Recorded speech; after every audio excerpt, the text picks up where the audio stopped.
नमस्कार मित्रांनो, तुला जपणार आहे या मालिकेचा आजचा भाग अतिशय उत्कंठावर्धक आणि महाट्विटने भरलेला आहे. आजच्या भागात एका बाजूला शिवनाथ यांच्या पुनरागमनामुळे घरात मोठा वाद पाहायला मिळाला, तर दुसरीकडे रुद्रकेतूचा मृतदेह आणि मंजिरीचे दृष्ट डाव यामुळे कथेला अत्यंत रंजक वळण मिळालेलं आहे. चला तर मग अजिबात वेळ न घालवता पाहूयात आजच्या संपूर्ण भागात नक्की काय घडतंय ते सविस्तर. अंबिका शिवनाथ यांना घरात घेऊन येते. शिवनाथ घरात आल्यावर मीरा त्यांना भेटते. मीरा मिठी मारते आणि आपल्या बाबांना घरात येण्याची विनंती करते. शिवनाथ पाऊल आत टाकणार तितक्यात मंजिरी त्याला थांबवते आणि बोलते की तेव्हा शिवनाथ पाऊल मागे घेतो. मंजिरी बोलते की हा माणूस माझ्याशी कसा विचित्र वागला हे तुम्ही विसरलात का? आणि त्यावेळी दादासाहेबांनी घेतलेला निर्णयही तुम्ही विसरलात का? म्हणजे एका बाईच्या इज्जतीची या घरात काहीच किंमत नाही आहे. यावर अथर्व लगेच बोलतो की जे झालं ते झालं, तसंही यातलं काही सिद्ध झालेलं नाही आहे. अनन्या बोलते की रिअली दादा, बाबा असते तर आज आईच्या बाजूने उभे राहिले असते. माझा पूर्ण विश्वास आहे आईवर आणि एका रात्रीत माझं मत बदलणार नाही. तेव्हा अथर्व बोलतो तुझ्या मतामुळे सत्यही बदलणार नाही. अनन्या बोलते की वेळ सगळंच बदलत नाही दादा. तेव्हा अथर्व बोलतो की आईने सुद्धा त्यांच्यावर आरोप केले होते. अनन्या काका आणि नर्मदाला विचारते की बाबांनी घेतलेल्या निर्णयाच्या सगळ्यांनी रिस्पेक्ट करायला हवा ना? त्यावर नर्मदा लगेच बोलते की दादानी काय निर्णय घेतला होता? अनन्या बोलते की मीराच्या बाबांना घरात न घेण्याचा. दामोदर बोलतो की घरात रोज काही ना काही घडत असतं, आता सगळं काय काय लक्षात ठेवणार? तेव्हा अजितही बोलतो करेक्ट आहे, मीराच्या बाबांना आपल्या घरात कशाला यायचं आहे ना? That is most important question. Ananya लेकीच्या शेवटी अथर्व ठामपणे सांगतो की हे घर जितकं सगळ्यांचं आहे तितकं मीराचे आहे. हे मीराचे बाबा आहेत आणि यांना घरात येण्यापासून कोणीच थांबवू शकत नाही. अनन्या पुन्हा आठवण करून देते की तूच यांना घराबाहेर काढलं होतं ना? त्यावर अथर्व सांगतो की मी माझी आधीची चूक करेक्ट करतोय आणि माझ्या आणि बाबांच्या बाबतीत काही गोष्टी लक्षात आल्या नव्हत्या. इमोशन्समध्ये वाहून आम्ही त्यांना घराबाहेर काढलं होतं. पण आज मला रिअलाईज झाले की ते चुकीचं होतं. आईवर झालेले आरोप जसे सिद्ध झाले नाहीत ना, तसं बाबांवर केलेले आरोपही सिद्ध नाहीत. खरंच मीराच्या बाबांना आज थांबायचं असेल तर त्यांच्यावर केलेले आरोप सिद्ध करून दाखवावं. मीराच्या बाबांना जर बाहेर काढायचं असेल तर त्यांच्यावर केलेले आरोप आईने सिद्ध करून दाखवावे. माझ्या या बाईवर अजिबात विश्वास नाही. मंजिरी रडण्याचं नाटक करते, पण अथर्व सरळ पुराव्याशिवाय बोलण्याचं सुनावतो. दुसरीकडे अजित मायाला गुपचूप सांगत असतो की मीराचे बाबा घरात आले तर मंजिरी मामीचं वर्ल्ड वॉर सुरू होईल. त्यावर माया म्हणते आपले वेपन्स तयार ठेवूया, यू शुड बी प्लॅन बी. इकडे मंजिरी मनात विचार करते आणि शिवनाथ घरात येणं म्हणजे तिच्यासाठी खूप मोठं संकट आहे.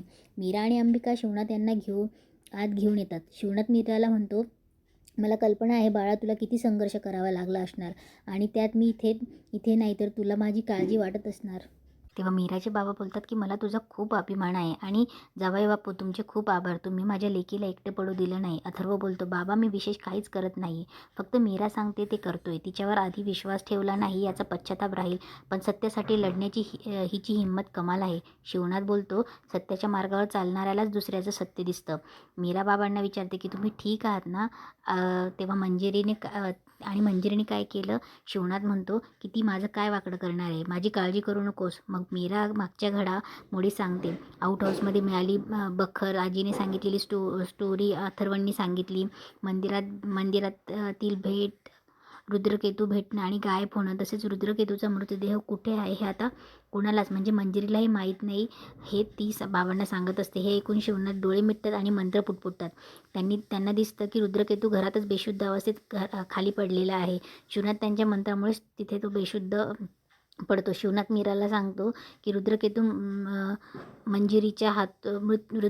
मृत्यू मंजिरीच्या हातून होणं हीच नियती होती, पण मंजिरीने ही सगळी साखळी तोडून मृतदेह बळकावलाय म्हणून भाग्य विच्छेद झालाय. आता नियतीची साखळी स्वतः सांधायला लागते आणि रुद्रकेतूचा मृतदेह याच घरात पडला आहे. तिसऱ्या पहाराला सप्तर्षी ऋतूचा शेवटचा तारा जेव्हा डोक्यावर येईल तेव्हा नियती पुन्हा त्याच्या शरीरात प्राण फुंकेल. ती आपल्यासाठी शेवटची संधी असेल. आता एकच प्रश्न आहे, रुद्रकेतू आधी कोण शोधणार, तू की मंजिरी? आपली पुढची लढाई याच प्रश्नाच्या उत्तरावर अवलंबून आहे बाळा. पण तू काळजी करू नकोस, तू नेहमी सत्याच्या बाजूने उभी राहिलीस, आता सत्य तुझ्या पाठीशी उभं राहील. शिवनाथ पुन्हा मंत्र पुटपुटतो. बाहेर प्रकाश पडतो आणि त्याची काठी पुढे जायला लागते. शिवनाथ अथर्व आणि मीराला त्या काठीच्या मागे जाण्यास सांगतो. ती काठी मार्ग दाखवेल. इकडे शिवनाथ अंबिकाला म्हणतो राधा वेदाला भेटायचं आहे. तेव्हा अंबिका बोलते की वेदा, इकडे मंजरी वेदाजवळ बसलेली असते, तिला मांडीवर घेऊन थोपटत असते आणि पुटपुटते की सगळंच तुझ्या हातून निसटून चाललंय मंजिरी, फक्त तुझ्या जवळ आहे हा इवलासा जीव. ती ड्रॉवर उघडते, चाकू काढते, चाकू काढून म्हणते, कधी कधी झाड वाचवायचं असेल तर त्याच्या एवल्याशा फांद्या छाटून उपयोग नसतो, नव्या कोंबांना फुटूच द्यायचं नसतं. अथर्व आणि मीरा काठीच्या मागे जातात. हे सगळं दामोदर बघतो आणि घाबरून पळतो. इकडे मंजिरी वेदाच्या जवळ चाकू घेणार तेवढ्यात शिवनाथ दरवाजा उघडतो आणि म्हणतो, मंजिरी रामपुरे, अगं फार प्रबळ योद्धा समजत होतो मी तुला, पण फार दुबळी कमजोर निघालीस तू. प्रबळ योद्ध्यासोबत लढायचं सोडून निष्पाप जीवाला आपली ताकद दाखवतेस. शक्ती लुप्त झाली की काय?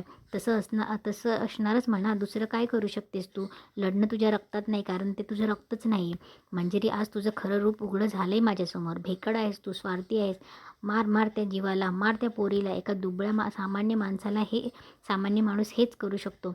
मंजिरी ओरडते की शिवनाथ, माझ्या शक्तीचा अवमान करू नको. इकडे दुसरीकडे अथर्व आणि मीराला रुद्रकेतू दिसतात. ते दोघं पटकन त्यांच्या जवळ जातात. मीरा चेक करते आणि म्हणते, वेदाचे बाबा हे तर. त्यावर अथर्व बोलतो, हो हो, तुला आठवतंय ना बाबा काय म्हणाले होते, रात्रीच्या प्रहारामध्ये ते पुन्हा जिवंत होतील. मीरा बोलते, बरोबर आहे तुमचं, पण तोपर्यंत यांना आपल्या खोलीत कसं सांभाळून ठेवावं लागेल. अथर्व बोलतो, हो, आपल्या रूममध्ये घेऊन जाऊयात म्हणून. ते दोघं रुद्रकेतूला आपल्या खोलीत घेऊन जातात. इकडे मंजिरी उठते आणि शिवनाथला बोलते, माझ्या शक्तीची प्रचिती तुला आलीच आहे शिवनाथ.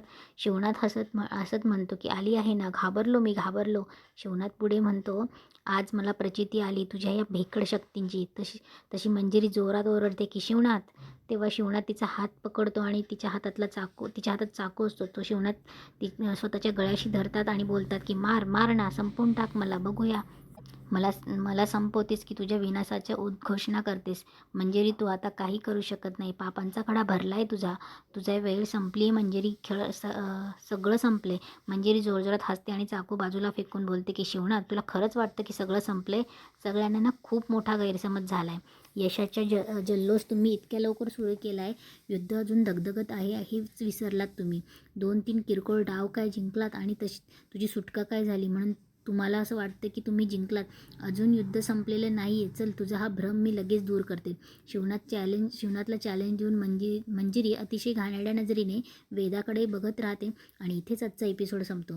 तर मित्रांनो, मंजिरीचा हा नवा डाव नक्की काय असणार? अथर्व आणि मीरा रुद्रकेतूला सुरक्षित ठेवू शकतील का, हे पाहणं खूपच महत्त्वाचं आहे. मित्रांनो, आज आपल्या चॅनलवर फक्त 16-17 सबस्क्रायबर्स बाकी आहेत आपल्या पुढच्या मोठ्या टप्प्यासाठी.